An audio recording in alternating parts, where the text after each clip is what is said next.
ఈ రాష్ట్రం నుంచి 10 రూపాయల పన్ను వసూలు చేస్తే గుజరాత్లకు, బీహార్లకు, ఉత్తరప్రదేశ్లకు 8 రూపాయలు ఇస్తారు. తెలంగాణకు వచ్చేప్పటికి 3 రూపాయలు, 7 రూపాయలు మీరు పట్టుకుంటారు. మనం 10 రూపాయలు మనం కట్టే పన్నులలో కేంద్రానికి 10 రూపాయలు కడితే మనకు వాపసు ఇచ్చే 3 రూపాయలు మళ్ళీ ఏదో భిక్షమిస్తున్నట్టు మాట్లాడే ప్రయత్నం చేస్తారు. తెలంగాణ విభజన పట్ల మీరు చూసిరు, వాళ్ళ ఎంపీ గాని, ప్రధానమంత్రి గాని అందరూ కూడా ఏం మాట్లాడుతారు? తెలంగాణ అనేటువంటి ఒక ఏర్పాటు విభజన ప్రక్రియ పాకిస్తాన్, ఇండియాతో పోల్చే పరిస్థితులలో దౌర్భాగ్యంగా ఉన్నారు. ప్రధానమంత్రి అంటాడు తల్లి చచ్చిపోయి బిడ్డ పుట్టిందంటాడు.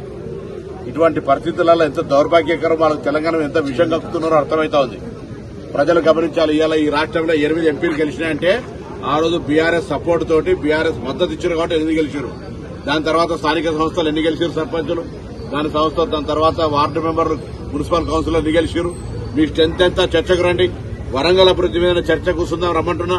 నిన్న వచ్చిన భారతీయ జనతా పార్టీ నాయకత్వం కిషన్ రెడ్డి, బండి సంజయ్తో పాటుగా వాళ్ళ అల్లిన ప్రెసిడెంట్ కూడా రమ్మని అడుగుతా ఉన్నా. ఇస్ బార్ బీజేపీ అంటారు. ఎందుకు వస్తుంది మీకు? పగటి కళలు గంటా ఉన్నారు. ఏం చేసిరని వస్తుంది? తెలంగాణకి ఏం డెవలప్మెంట్కి ఇచ్చిర్రు అని అడుగుతారు మీరు. తెలంగాణ ప్రజల గురించి ఎక్కడ ఆలోచన చేసిరని అడుగుతారు మీరు. తెలంగాణ ప్రజలకు ఏం న్యాయం చేసిరని అడుగుతా ఉన్నాం. ఈ ప్రభుత్వం చేస్తుంటే మీరు కాలాలు అడ్డం పెట్టుడు తప్ప మీరు ఇక్కడ ఈ రాష్ట్ర ప్రయోజనాల కొరకు ఏం ప్రయోజనాలు కాపాడే ప్రయత్నం చేస్తారు?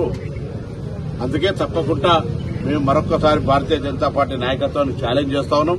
అది ఎయిర్పోర్ట్ ఇష్యూ కావచ్చు, స్మార్ట్ ఇష్యూ కావచ్చు, అండర్ గ్రౌండ్ ఇష్యూ కావచ్చు, వేరే ఇతర ఇన్ఫ్రాస్ట్రక్చర్ ఇష్యూ కావచ్చు, ఏ సంక్షేమ కార్యక్రమమైనా మరి మేము చేసిన దాని మీద మీరు 12 ఏళ్లు, మా 30 ఏళ్లు బహిరంగ చర్చకు సిద్దం.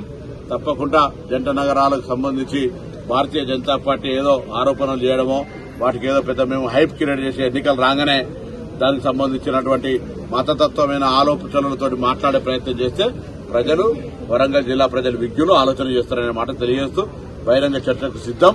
మీరు ఇక్కడ రాజకీయంగా ఏదో ఆరోపణలు చేసిపోతే ఎవరు వినడానికి సిద్దంగా లేరు. హన్మకొండ, వరంగల్ అభివృద్దికి సంబంధించి మీరు ఏం చేశారో ఒక వైట్ పేపర్ రిలీజ్ చేయమని కూడా కోరుతా ఉన్నాను.